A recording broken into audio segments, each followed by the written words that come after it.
You're freaked out by the helicopter and the mountains and the house. And you're freaked out by me to be meeting me, having this conversation at this moment, right? You want to see something cool?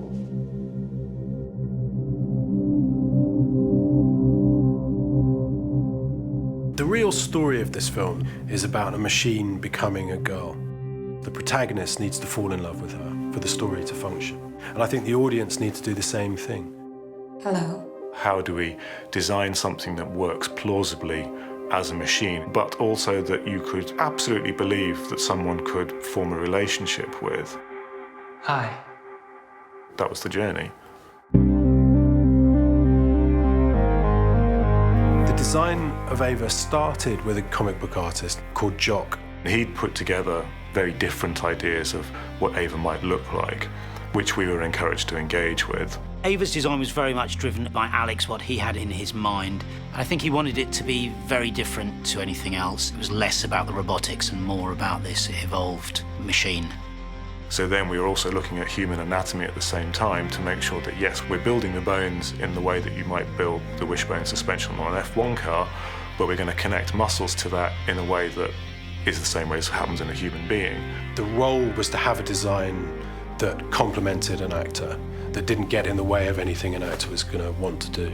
She's mainly Alicia Vikander, it has to be said. Do you want to be my friend? Of course. Will it be possible? Why would it not be? Even though we're in a science fiction framework, I kind of wanted it to feel very natural, very personal, especially with that relationship between Caleb and Ava. And so Andrew, with the VFX, were just very much like, look, we're going to fit into what you're doing. There won't be any green screens. We could shoot those scenes as we would shoot any piece of drama. Power restored. Here's something else I wanted to show you. Okay. You might think it's stupid. I don't think I will. Alicia Vikander was wearing a prosthetic. He felt really strongly that he wanted to keep her with the robotic head. That means she has to have a full bald cap on, all her hair slicked down, and then the skin stuck on top of that. I don't know how many weeks it took just to make this extremely tight bodysuit that I had to wear. The breakthrough for us was an idea of a mesh.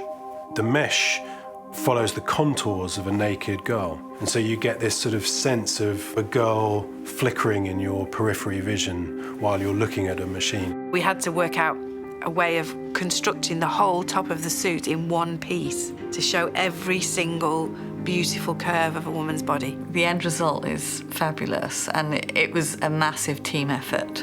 It's a piece of art that they've created. She is really not only a machine, but she's extremely exquisite. After the first scene, I forget that it's a visual effect, and I'm just watching her as a character. And if I, as somebody who has spent a very long time designing and fretting and fixing things, lose that when I watch it, then something fantastic has happened.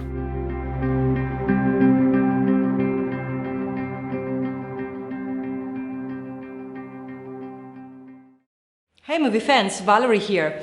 Now I have to tell you about one of the biggest mistakes of all time. When George Lucas was making American Graffiti, he was a completely unknown director. He approached Universal Studios with the idea for Star Wars in 1973, and they turned it down. Big mistake. Just 6 months later, American Graffiti was a massive hit, grossing $117 million, making Lucas a star. He was then approached by an executive at 20th Century Fox who was determined to work with Lucas and to finance Star Wars. It is now in the top 24 highest grossing films in history, and that, as they say, is history. That's it for today. Check out our new Film Is Now app, available for iOS and Android. Bye-bye.